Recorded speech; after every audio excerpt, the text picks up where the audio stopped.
Yes, yes, yes. Magandang hapon muli sa ating mga kasama. Hapon na ba? O morning? O morning, Parang ang lakas ng echo natin. Yung gain, ayun. Hinaalang natin, ha? Yun. Sound check, test mic. Rinig ba? Bakit ganun? Parang noise reducer. Hey, sound check, test mic.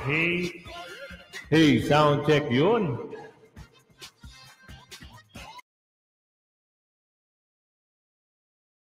Wala. Hey, sound. Yun. O, yan ha. Nako. Mababawasan daw ang korupsyon.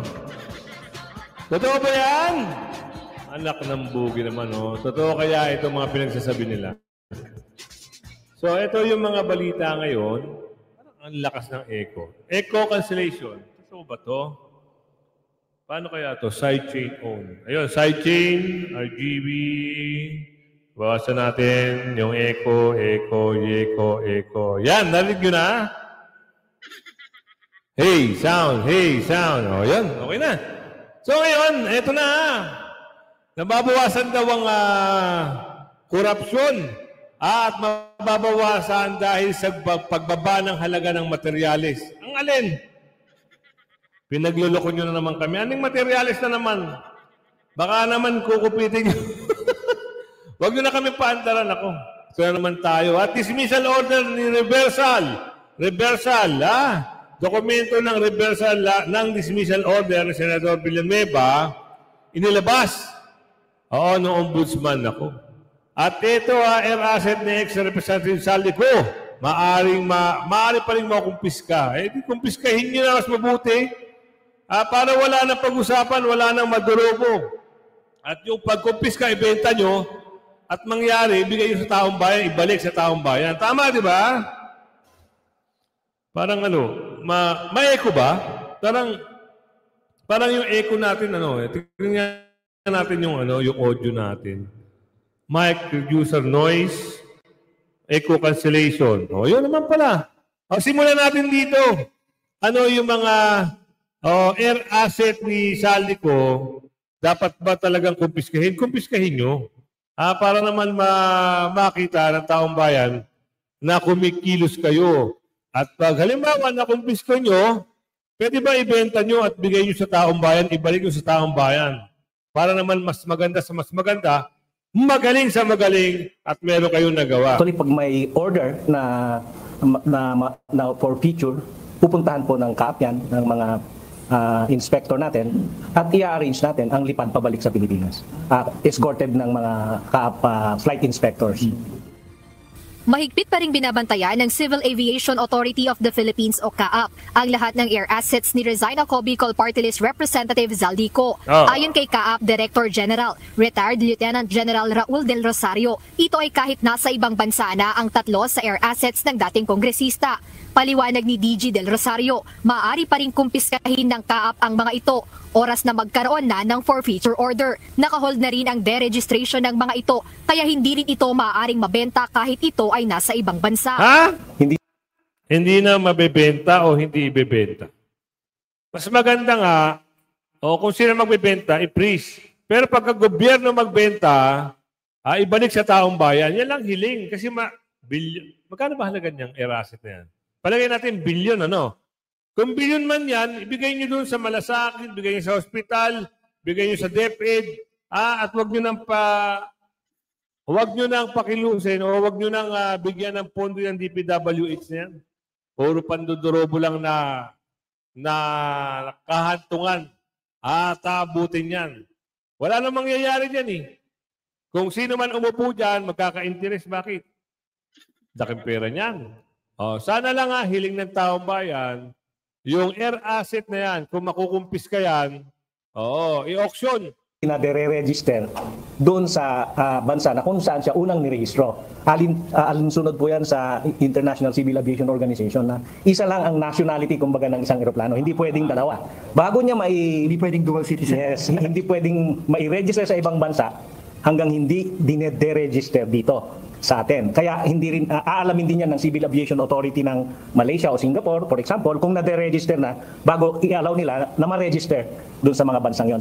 Kaya parang hindi pwedeng ibenta. Kahapon kinumpirman ng CAAP na nakalabas na ng Pilipinas ang 3 sa air assets na iniuugnay kay Ko. Batay sa kanilang monitoring, nasa Kota Kinabalu, Malaysia ang 2 Agusta Westland helicopter. Umalis ang mga ito ng bansa noong August 20 at September 11. Samantala ang Gulfstream aircraft ay nasa Singapore mula noong August 16. Ngunit ayon kay Lieutenant General Del Rosario, hindi kasama sa mga biyahe o flight na ito si former Representative Ko.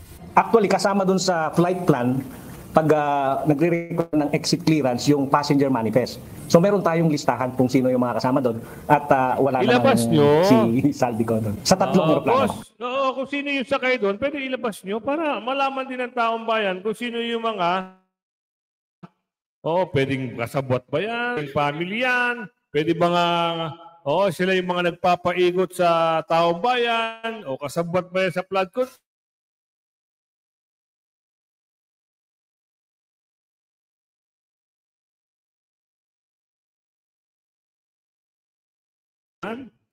Minsan nawawala-wala ho yung internet natin. Pasensya na ho kayo At yung salamin ko nga nawawala. Medyo mapula pa No. Pero pagaling na ho yung ating yung ating mata. Pinatanggal natin yung pugita o tirigyum kung tawagin. Clear po ayon sa manifest na naka-attach doon sa request for flight plan. Ayon kay CAAP Director General, wala pang freeze order kaya nagamit o nakabiyahe pa ang mga ito. Yung August 16, yung Agusta 1389 helicopter. Okay. August 20 yung Gulfstream 350. Okay. At saka September 11 yung isa pang Agusta 1389 helicopter. Yung Singapore, yung Gulfstream, yung 2 helicopter sa Kota Kinabalu. Samantala, ihanda na ng Bureau of Customs ang pagsusubasta ng luxury cars ng mag-asawang Diskaya. Ayon kay Atty. Yung mga mahilig sa luxury car, susubasta na raw. Mag-ready-ready kayo pero kailangan tapatan ng presyo Baka mamaya meron diyang makapag-bid, baratin. Lalong-lalo na yung mga mahihilig sa mga luxury car. Huwag nyo nang baratin dahil yan ibabalik sa taong bayan. Kung lang. Baka mamaya kasi meron naman mag-interest, wala na. Kwentong kutsero na lang lahat. Chris Noel Bendijo, Deputy Chief of Staff of the Commissioner ng BOC, handa nang ipasubasta sa November 15 ang 7 sasakyan ng mga Diskaya. Paliwanag niya, ito ang mga sasakyang voluntaryong isinorender na ng mag-asawa at ang mga ito ang walang import entry at walang certificate of payment. Habang ang 6 naman ayon kay Atty. Bendijo ay dumaraan pa sa legal assessment ng BOC matapos magsumite ng possession papers ng mga Diskaya. Alam niyo kay Tatay Digong, mga yan, wasak yan. Wawasakin ni Tatay Digong yan. Ewan ko bakit dito. Nagkaka-interest sila Tapos sasabihin nila, durobo ang mga Duterte. Wow, kwento nyo sa pagong. Ang ganda ng ginawa ni Tatay Digong, mapa-Ferrari, Lamborghini pa yan, pinawasa, pinaipit sa pison. Bakit yan hindi kaya? Pwede naman daw i-auction.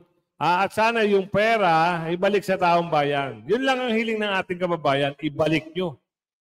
At huwag kayo mag-interest dyan. Dahil si Tatay Digong nga hindi nag-interest dyan At ito na, dito ka matatawa, dismissal order. Ng tipaklong na naman tayo dito. Tapos na, gusto pa nilang halukatin. Meron na naman silang paandar na gusto talaga nilang wasakin si Senador Villanueva. Ni Ombudsman Boying Remulla, ang ginawang reversa ni dating Ombudsman Sapel Martires sa dismissal order laban kay Senator Joel Villanueva. Ayon kay Ombudsman Boying Remulla, isinapubliko niya ang naturang desisyon kasunod ng mga lumulutang na spekulasyon ng taong bayan sa kaso. Nasa frontline ng balitang yan, si JC Cosigo. Ipinakita ni Ombudsman Boying Remulla ang kopya ng mga desisyon kaugnay ng 2016 dismissal order kay Senator Joel Villanueva. Nag-ugat ito nang i-dismiss ni dating Ombudsman Conchita Carpio Morales si Villanueva sa public service dahil sa umano'y pagkakasangkot niya sa 10 million peso PDAP scam noong siya'y kongresista pa lang. Naghain ng mosyon si Villanueva. At sa desisyon ni dating Ombudsman Martires noong 2019, binaligtad niya ang naunang desisyon ni Morales. Hindi raw napatunayang sangkot si Villanueva sa maling paggamit ng pondo ng bayan. Noong 1 linggo, hihilingin sana ni Remulla kay Senate President Tito Soto na ipatupad ang dismissal order ni Villanueva. Pero hindi na ito natuloy dahil nagulat daw si Remulla nang malamang ibinasura pala ni Martires ang desisyon. Matatanda ang tinawag pa ni Remulla na secret decision ang ginawa ni Martires dahil wala raw may alam nito. Kahapon, nangako si Remulla na ilalabas ang dokumento sa nangyaring desisyon. For the information lang, kasi nga people are speculating as to what is which and what is what. So it's public property. These are already decisions that are presumed to be valid. Una nang iginiit ni Villanueva na dismiss na ang kanyang kaso. Paninira lang daw ang ginagawa sa kanya. Sa ngayon, nadidiin din si Villanueva sa flood control issue na dati na niyang itinanggi. Inirekomenda na ng Independent Commission for Infrastructure na sampahan ng kaso ang senador kaugnay ng mga maanumalyang flood control project. Kasama rin dyan sina Senator Jinggoy Estrada at dating Congressman Zaldico. Ano si Balulong? Wala, ganun lang. Kwentong barbero na lang. Kwentong kutsero na lang. Ganun na lang ba yun? Hindi naman pwede. Kailangan yung big fish na makulong. Oo, dito kasi kung ano lang ituro nila, yun na lang pwede kasi nga sila yung nakaupo. Tinapos na nga yung usapin na yan, 2016 pa. Di ba? Na-dismiss. Ngayon, hahalongkatin nila. Pipilayin nila yung Duterte Black. Ganyan sila, umarangkada. Korupsyon sa infra project, mababawasan dahil sa pagpababa ng halaga ng materyales. Diyos ko po, Karudi. Eto na naman tayo. Ano na naman ang pagbaba ng materyales sa mga pinagsasabi nyo? Baka naman paikot-ikutin nyo naman taong bayan at makurakot na naman yung mga pinagsasabi nito ni Bungit-ngit. Naniniwala si Pangulong Ferdinand Marcos Jr. na mababawasan ang korupsyon dahil sa pagbaba ng halaga sa materyales ng mga proyektong pang-infrastruktura sa highways sa DPWH. Sinabi ito ng Pangulo sa kanyang pre-departure speech bago magtungo sa South Korea para sa APEC Summit. Kaugnay nito, tiniyak ng Pangulo na hindi maapektuhan ang kalidad ng mga proyekto ng gobyerno. Ang reforma naman na ito ay susundan na niya ng ibang mga ahensya. Ang matitipid na pondo ay ilalaan sa mahalagang programa. Agoy. So let me be clear. The quality of what we build will not be compromised. The only thing weakened will be corruption. In this light, the DepEd, DILG, DOH, DOTR, NI, and all other relevant agencies shall immediately follow the same pricing system as that of the DPWH. The savings we secure will go... Ewan ko sa'yo. Ang kulit nyo talaga. Kahit anong paliwanag nyo, hindi kayo pakikinggan ng taong bayan. Dahil wala na. Napuno na ang salop. Kahit pa meron kang pinagsasabi dyan na mababawasan. Alin ba mababawasan? Wala na nga kayong followers eh. Wala na naniniwala sa inyo eh. Ito nakakabuwisit naniniwala si Representative Tiangco na malabong mapauwi itong si Zaldico. Totoo naman. Dahil ngayon hindi pa nila tawag dito, hindi pa nila mapauwi at hindi pa nga mapatawag o hindi nila mapahuli sa Interpol. Wala, lahat yung kwentong barbero na lang siguro. Akalain natin na kayang-kaya nila pero sa tingin natin walang mangyayari. Tinawagan ng ilang kongresista na kanselahin na ang passport ni dating Congressman Zaldico nang mapauwi na siya sa Pilipinas. Malabo na raw kasi nakusa siyang bumalik. Pero posible maging debate raw kung paano kakanselahin ng kanyang passport. Nasa frontline na balitang yan si Manan Enriquez. Uuwi pa kaya si Zaldico? Kung sinagot as Representative Toby Tiangco ang tatanungin, halata raw na wala ng balak si Ko na bumalik ng bansa.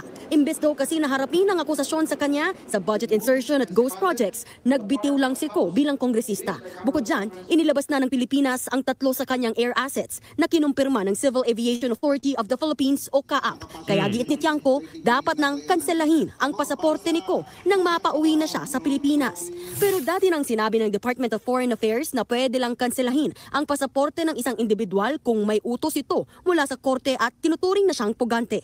Sa kabilang banda, may nakasaad din sa batas na pwede namang kanselahin ng DFA ang isang pasaporte kung alang-alang ito sa national security. Bagay na ayon kay Tiangco ay pwedeng maging basihan sa pagkansela ng pasaporte ni Ko. Maituturing na raw kasing national security ang flood control scandal dahil sa nangyayaring malawakang protesta kontra korupsyon. Kung national security, hindi ka pwede magintay. Dapat agad mo gawin. Ito ba isang national security issue o hindi? Para sa akin, ito isang national security issue dahil yung galit ng tao, patindi ng patindi. Pero Pero giit ni mamamayang Liberal Party List Representative Leila de Lima, posibleng questionin ang paggamit ng national security concern sa pagkansela ng passport ni Ko. Some people will say that really does not fall strictly under national security, but it can also be all of this because of the extent and the magnitude of the corruption. It goes into the security of our country. Because now there are talks about destabilization flowing from these allegations of massive corruption. Ang mainam daw ay bilisan ang pagsampa ng kaso kay Ko para makapaglabas ang Sandigan Bayan ng arrest warrant laban sa kanya para makanselan na ang kanyang pasaporte. Sa ngayon, inirekomenda na ng Independent Commission for Infrastructure na sampahan ng kaso dahil sa flood control projects. Si Ko, kasama rin dyan sina Senator Joel Villanueva at Jinggoy Estrada. Pero nakukulangan sa mga pangalan niya ang Makabayan Block. Sa dami ng ebidensya, bakit ito lang ang mga pangalang nasiwala? Nasaan nga si Balulong? Nasaan nga si... yung mga congressman na binanggit ni Diskaya, asan ba sila? Bakit parang kulang na kulang yung nasa listahan? At wala nang ugong-ugong sa pangalan ni Balulong. Nakakapagtaka, di ba? Kailangan pong dinggin ang mga hinaing ng mga mamamayan. Si Tiangco naman naghain ng panukalang bubuo sa Independent Commission Against Infrastructure Corruption. Ilan sa mga kapangyarihang ibibigay sa komisyon ay pagsampa ng reklamo, pagsamsam ng ari-arian, pagpataw ng preventive suspension at paglabas ng whole departure order laban sa mga opisyal na sangkot sa korupsyon. Nagbabalita mula sa Frontline, Marian Enriquez. Nako, wala na yung pangalan ni Balulong. Yan ang inaantay ng taong bayan eh. Di ba? At samantala, karma ni Boying, nabanata ni Ka Eric sa pagiging tuta ng mga makoy. Ano ang mga makukuha natin balita rito? Sa nakakatuwa, itong banat ni Ka Eric patungkol dito sa mga nababanggit na pangalan. Ang hirap kasi... Ang tungkol kay Boying Rimulya. Sige. At yun nga, nagulat tayo that he openly confirmed ang seryosong kalagayan ng kanyang pangkalusugan. Yon. At posible hindi niya matatapos ang kanyang termino sa pagiging ombudsman kung ganito ang pinagdadaanan niya. But of course, only God can decide kung hanggang kailan po ang hangganan ng ating buhay. Nobody can project what time is our death going to be or when. Anong petsa, anong oras, saan, kailan. Sapagkat kaya nga tinatawag yan na the God is the only power that is omniscient. Established by circumstances, by testimonies, and by revelations that the Commander-in-Chief is the chief architect and perpetrator of monumental and systematic restoration of corruption and plunder in government, then the authority of the Commander-in-Chief as the top of the command line or the chain of command will become suspect. At hindi po pwede na parang patay na doktrina ang chain of command. Ito ay bayan doktrina na nakabatay po sa mulat na kaisipan, disiplinadong paninindigan at profesional na kondukta ng bawat sundalong opisyal at mga kasapi ng organisasyon ng Armed Forces of the Philippines. But for General Bronner to tell it na parang siya ay naglilingkod as private army ni Marcos at Romualdez at hindi bilang army o sandatahang lakas ng mga mamamayan, mahirap po na mapigilan ang ganitong uri ng mga pagpupuna kay General Bronner.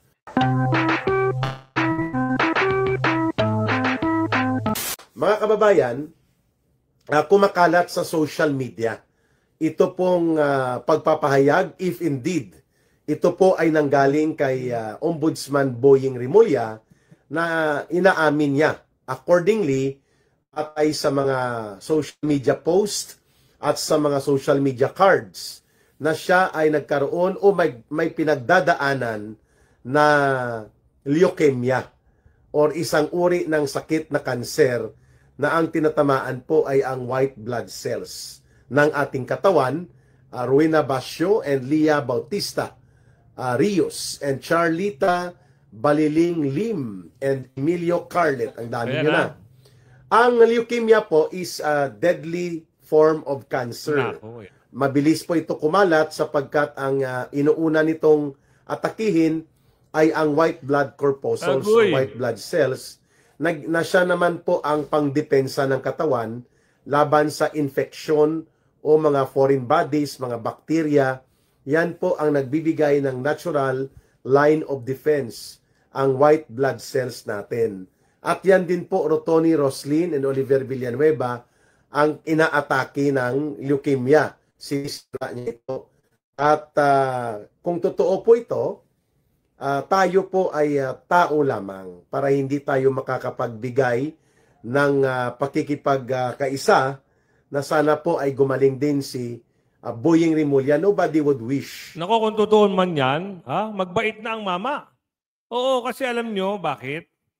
Siyempre, kung ikaw man ay binigyan ng second chances, huwag ka nang gumawa ng hindi maganda. Diba? Binigyan ka na nga ng panibagong buhay, ay gagawa ka pa ng hindi maganda, pangit naman. So ngayon, ito nadadawit na ang pangalan ni Bungit-ngit. Totoo kaya ito? Ako ay, kung halimbawa, maging totoo itong usapan na ito, nagagalak ako. Bakit? Sana, madamay. Kasi, may mga ugong-ugong na talaga, nakasali siya. Ayon sa balita dito, alamin natin yan dito sa balita natin. Bitiw ni dating Ilocos Sur Governor Chavit Singson si Pangulong Bongbong Marcos. Yan ho ay dahil sa paniwalang sangkot ang Pangulo sa malawakang katiwarian sa flood control projects. Hinamon din ni Singson ng ICI unahing imbestigahan ang mga infra projects sa Ilocos Norte na probinsya mismo ni PBBM. Balita hatid ni Mean Corbera. If the President cannot face the truth and take responsibility for his failures, he must step aside for the sake of the nation. Yan ang panawagan ni dating Ilocos Sur Governor Chavit Singson kay Pangulong Bongbong Marcos. Ayon sa dating gobernador, dapat nang magbitiw si Pangulong BBM dahil hindi siya kumbinsidong wala itong kinalaman sa malawakang katiwalian sa flood control projects na nangyari sa ilalim ng kanyang administrasyon. Ito kasi anya ang nag-aaproba at pumipirma sa budget, katunayang nire-repaso pa rito ang General Appropriations Bill bago ito aprubahan. Who carries the ultimate responsibility? It is not the officials, not the engineers, not the contractors. It is the President who holds the power and the trust of the nation. Tinawag pa ni Singson na mahinang leader si PBBM na anya'y isinisisi sa iba ang nangyaring katiwalian para iligtas umano ang kanyang sarili. It is a failure of leadership at the very top. What our President is doing is shifting the blame to others to save himself. That, ladies and gentlemen, parang nangyayari ngayon, parang tinutukoy niya sa iba. O dinadivert niya yung mga ginagawa ng mga pandudurobo. Ngayon, kanino napupunta? Kay Senador Villanueva at kay Senador Jinggoy. Dapat managot yung malaking isda. Kung tawagin na si Balulong. Diba? Siya ang hinahanap ng taong bayan. Bakit wala siya sa cast ng pelikula? Bakit? Ang tanong, wala na, na-cover up na. Marami ho kasi tagapagtanggol. Yun ang naging problema. Is called a weak leader.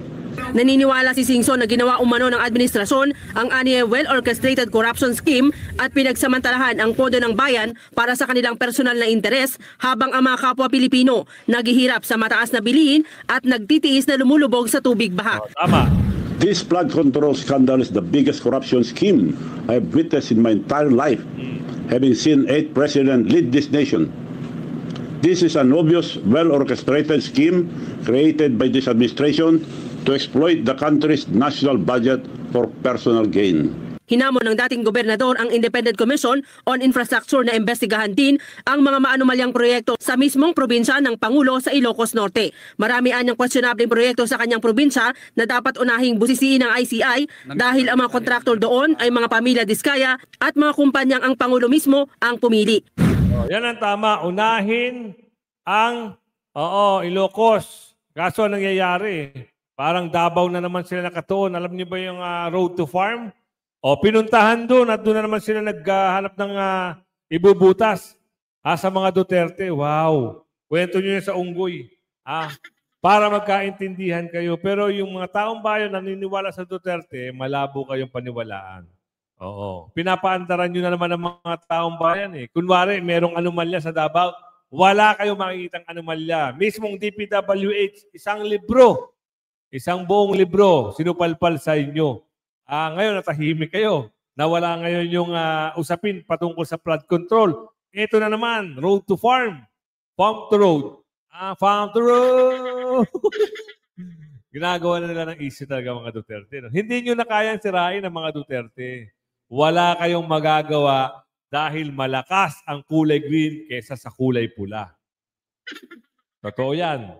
Diba? Sinong nagsasabi na malakas ang pula sa kulay green? Nakakahiya kayo. Gumagawa na lang kayo ng farm, troll farm para sirain si BP Sara. Pero hindi kayo magwawag. I challenge you, Mr. President, to order your so-called independent body, the ICI, to begin this probe in your own province of Ilocos Norte. Yan na. Prove credibility first before diverting blame to others. I challenge the youth and the religious group to accompany the ICI in their investigation of Ilocos Norte. I urge the public to call out the engineers and contractors in Ilocos Norte to stop protecting the mastermind. Hinimok naman ito ang mga politiko at iba't ibang organisasyon na lumabas at magsalita para labanan ang matinding katiwalian na nangyari sa kasaysayan at papanagutin ang mga nasa likod ng malawakang korupsyon. A voluntary resignation would not be a humiliation. It would be an act of dignity, a rare moment of courage that could still restore trust in our institution. Every peso diverted and every project that doesn't exist is not just a waste. It is a loss of life, loss of security, loss of dignity.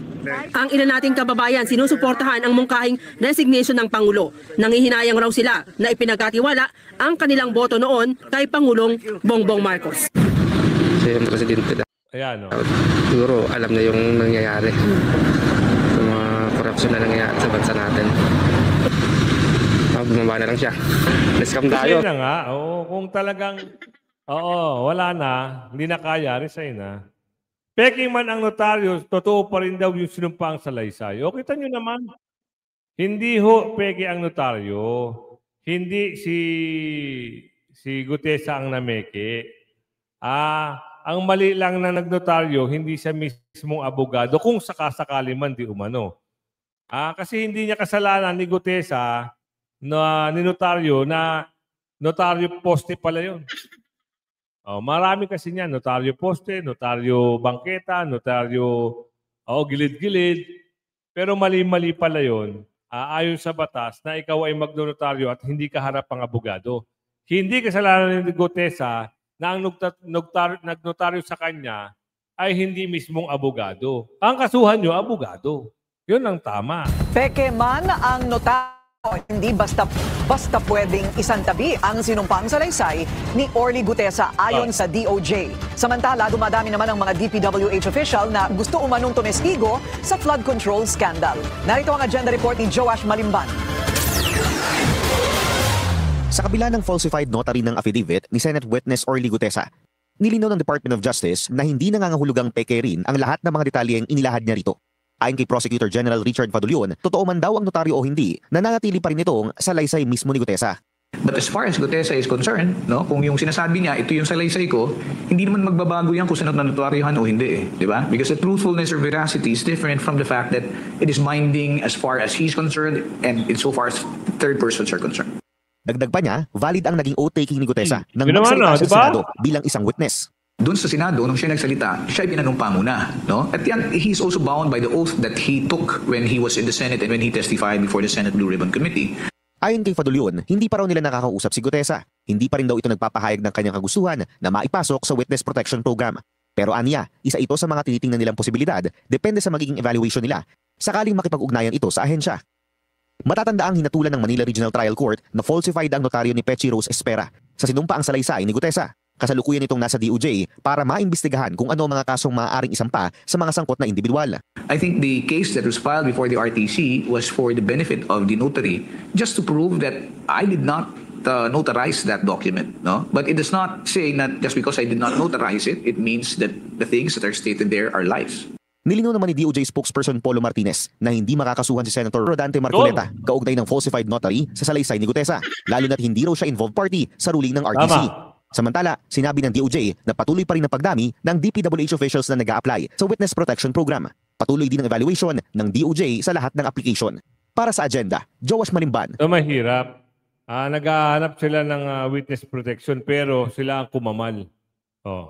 Pati nga yung ang pangalan nun, gusto ng mga kontraktor na masama sila sa witness protection, kayo ang umubos ng kaba ng bayan. Sa tulong ng mga amo nyo, na pinagdadala nyo ng limpak-limpak na kayamanan na nakamaleta, ubos ang pera ng bayan. Tapos hihingi kayo ng protection. Wow.